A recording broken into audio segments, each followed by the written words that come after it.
Hello and welcome to episode 32 of Linux After Dark. I'm Joe. I'm Chris. I'm Gary. And I'm Dalton. Welcome back, chaps. So the holiday season is upon us, and that means one thing, travel. And so that means travel tech. Gary, you travel the most, so we'll come to you in a bit. But Dalton, what travel tech do you rely on? At the moment, I'm kind of having a crisis of what travel tech I need to rely on, because the only things I really have left are the Framework laptop, which is completely inappropriate for travel, and stuff that actually works and not mine. So, being on a plane, everything's going to die. Probably before I get there, just because it's asleep, because standby drone. You need to buy just several of those big batteries, the ones that you're just about allowed to travel with. You know what the terrible thing is? I have one. I've done the math. It isn't gonna last. Oh. So, I don't really know. I think I'm just gonna wing it with maybe the Steam Deck and my Android phone. The Steam Deck should be interesting. I got a nice case for it that means that it's not going to break anything else's screen with its joysticks, and nothing's going to break its screen. So, that should be fun. But if I don't have enough room, then I'll probably just take a Switch. That's the Nintendo one, not the network one. Well, that leads me on to me, because I always carry a router. So, I mean, genuinely, I'm obsessed with the little GL iNet routers. And originally I had one that's very, very small, just with two Ethernet ports on it and just 2.4 gigahertz. Now I've got a slightly bigger one, which is dual band. And it's just handy because if I'm traveling where I know the network is reasonably secure, I'll connect to it. But if I'm traveling like in an Airbnb or anywhere else, I always want that there because it's basically a little firewall and LAN that I bring with me.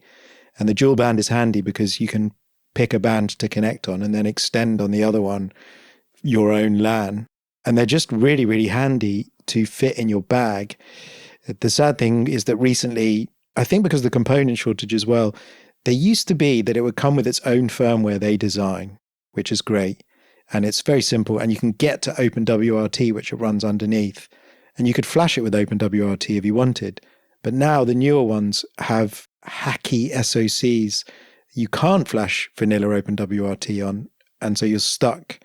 So they're losing their sheen a little bit. But that's the first thing that I have at the bottom of my bag, because there's about the new one's about the size of a packet of cigarettes, and the old one was even smaller than that. So they're micro USB powered as well. So as long as you've got a cable and something USB, I think they only need 1 amp to run as well. One thing that I do have to travel with a lot is enough, or rather the correct cables. Have you ever gotten anywhere and you just don't have the right cable for something, or you don't have the charger? So it turns out that basically everything that has a proprietary or weird charging port at this point has a USB-C adapter for it. That's one thing I've noticed. So like the Microsoft Surface, you can get an adapter to plug it into USB-C because everything before the 9 is the proprietary Surface docking connector. ThinkPads also have that kind of adapter. That's a godsend. I take usually like a USB brick that has 4 ports on it and then multiple cables to cover all bases, because I also usually chuck a Chromecast in there because it's so small and you can use your phone as the remote. So that just goes in, and then you can sometimes power them off the TV, but if it's not strong enough, so you end up with going through security with the bag, like a sack full of cables and a router and some LAN cables. And I haven't been stopped yet, but my bag does look a bit weird, I think. I have been stopped with my bag of cables before, and since then I always take the little bag of cables out of my rucksack at this point. Well, when I travel somewhere and I'm driving, I take one of those big blue IKEA bags full of just all my tech. I just take everything I have, just because you never know. I take all my cables, all my chargers. Well, usually I have to take my mixer and recording device thing and microphones and everything, so it all just goes in a giant IKEA bag in the back of the car.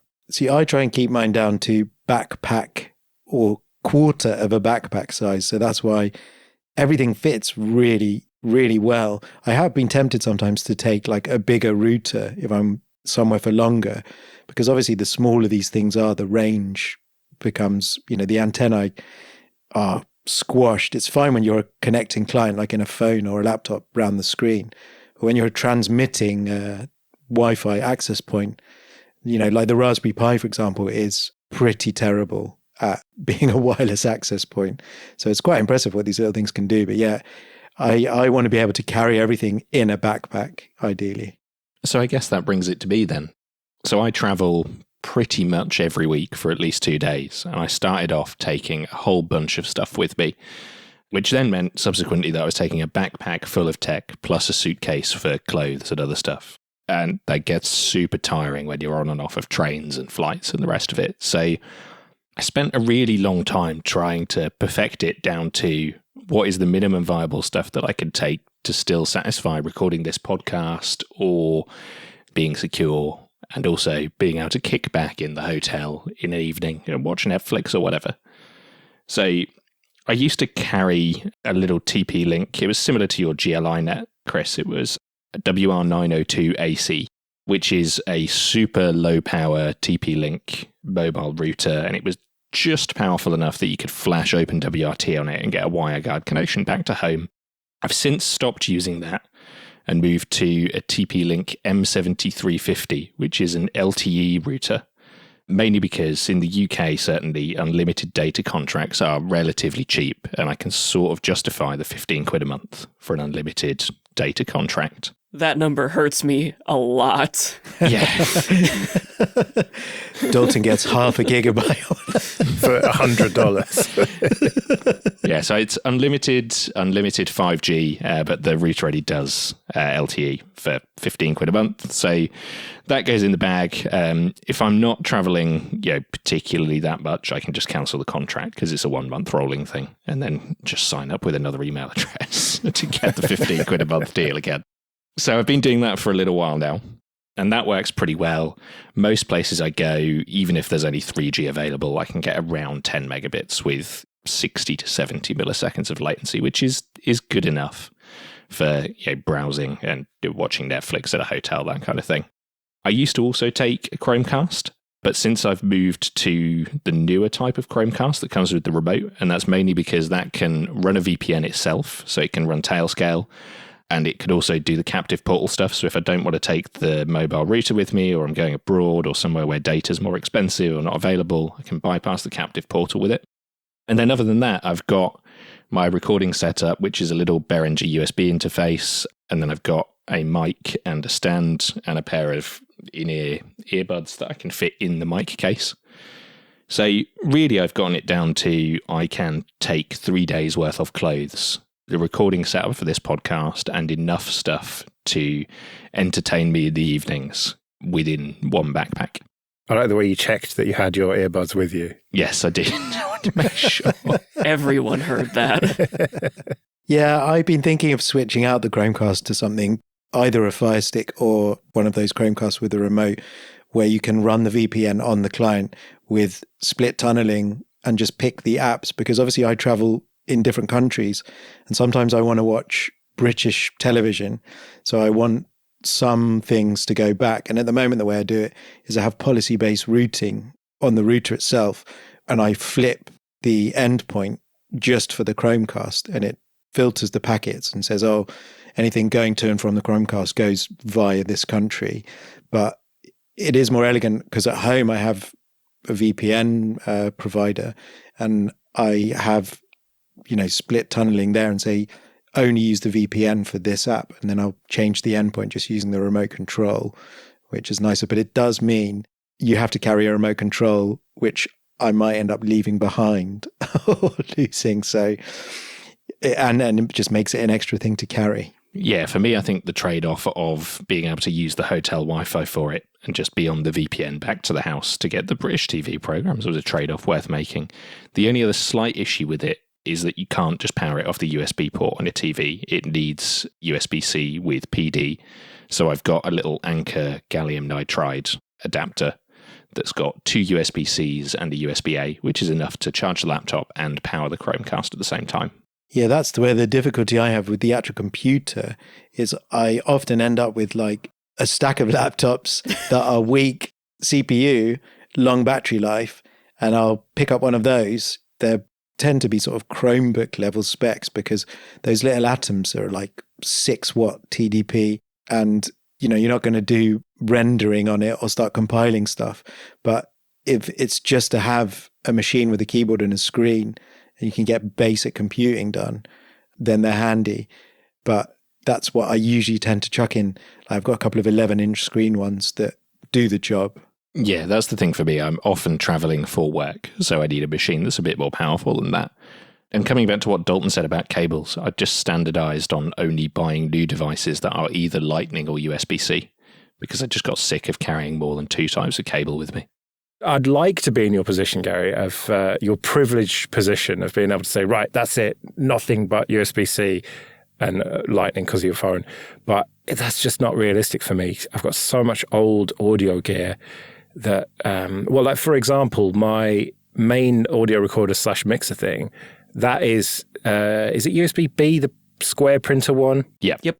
Yeah, my audio interface is USB-C, but it's actually USB 2 with USB-C, weirdly. My old audio interface was mini USB. I've got loads of micro USB stuff, so I just have to have a bag full of cables. But talking of cables, it's interesting that none of you have said anything about extension leads, mains 4-gang extension cables. I always carry one of them in my luggage or my car or whatever, because just always the outlets are just too far away from the bed or whatever in the hotel, I find. So I carry one of those abroad, but it's a British one that I cut the plug off of and put a Euro plug on. So then I get 4 British sockets, albeit unfused for the cable that's going to the extension lead, but we'll ignore that slight safety concern. But when I'm in the UK, I generally stay at one of 3 or 4 different hotels, so I know that there are outlets in a reasonable place. And I only take 1 power brick with me as well. So if I'm far away from an outlet, I guess that just sucks.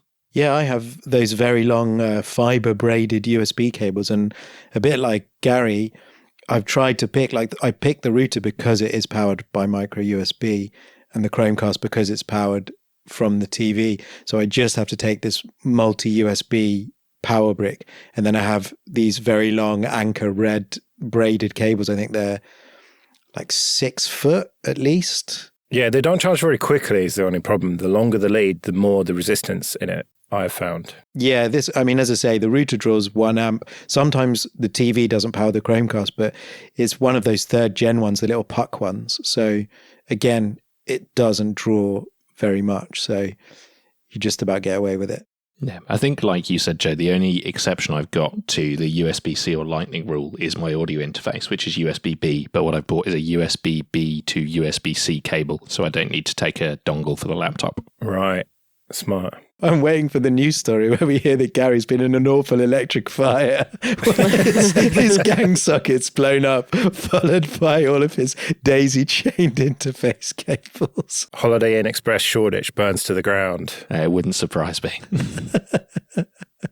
I'm surprised that none of you have talked about software at all. It's all been hardware. Is it because the software situation is just quite simple these days with WireGuard and Tailscale and stuff? Yeah, for me, I've moved to a combination of Tailscale and Joe's least favorite DNS provider's Zero Trust solution. So for me, stuff is either sign in with my Google Apps account or it's available over Tailscale. So yeah, the software setup is relatively straightforward at this point, which is what allowed me to get rid of the TP-Link router in favor of the LTE one because I didn't need the always-on VPN anymore. Yeah, I just... as I say, it's like bringing a LAN with me. I've set the SSID to one that is familiar to all of my extended family from where they are.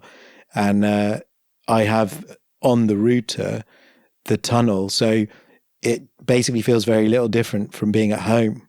You just switch everything on and everything's available, even the stuff that is actually stuck at home.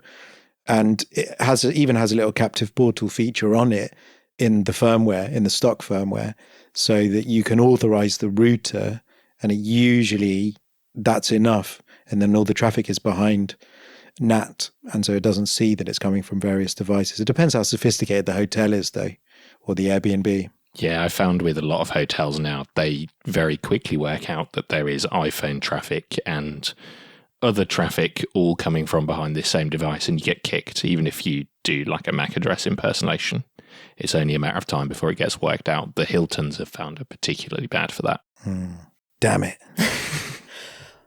I don't have all that much for home networking equipment, partially because this place is small and there's not a lot of places to fit home networking equipment. I've got my Synology, and that's it. And the thing is, it runs Tailscale, but they've also got Quick Connect available, which either punches through NAT or just uses their relay, which is slow, but if I'm on the road and needing to access something on my Synology, it's probably okay for it to be slow. Yeah, it's kind of the same with me. My primary file storage, when I started traveling so much, I moved all of it to Google Drive, and I've got 2 terabytes in there, which is enough for all the stuff I need to access day to day.